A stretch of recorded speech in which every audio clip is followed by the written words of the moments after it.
ఉమ్మడి మెదక్ జిల్లాలో ఈరోజు ప్రధాన వార్తలు ఈ విధంగా ఉన్నాయి. సంగారెడ్డి జిల్లా జైరాబాద్ నియోజకవర్గంలో ఈరోజు మాజీ మంత్రి హరీష్ రావు పర్యటించారు. ముఖ్యంగా మొగుడంపల్లి మండలం ఉప్పరపల్లిలో జరుగుతున్నటువంటి మోతీమాత జాతర ఉత్సవంలో ఆయన పాల్గొన్నాడు.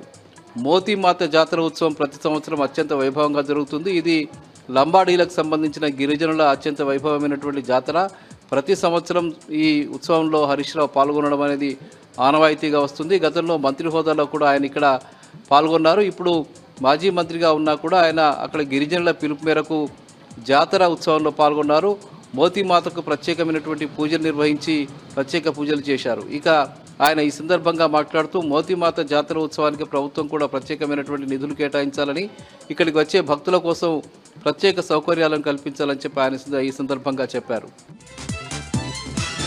సంగారెడ్డిలో జరిగినటువంటి మీడియా సమావేశంలో కూడా మాజీ మంత్రి హరీష్ రావు పాల్గొన్నారు. ఈ సందర్భంగా రేవంత్ రెడ్డి ప్రభుత్వంపై ఆయన దుమ్మెత్తిపోశారు. ముఖ్యంగా కూలీలకు సంబంధించి ఇస్తానన్నటువంటి 12,000 రూపాయలు సంవత్సరానికి ఇస్తానన్న రేవంత్ రెడ్డి మాట మార్చి కేవలం 10 లక్షల మందికి మాత్రమే ఇవ్వడానికి సిద్ధమవడం అన్యాయం అని చెప్పి ఆయన ఈ సందర్భంగా అన్నారు. ముఖ్యంగా సుమారు 1 కోటి మంది కూలీలు ఇవాళ ఉపాధి హామీ కూలీలుగా పేరు నమోదు చేసుకుని ఉన్నారని, అందులో కేవలం 10 లక్షల మందికే వచ్చే విధంగా ఆయన నిబంధనలు రూపొందించడం అన్యాయం అని చెప్పారు.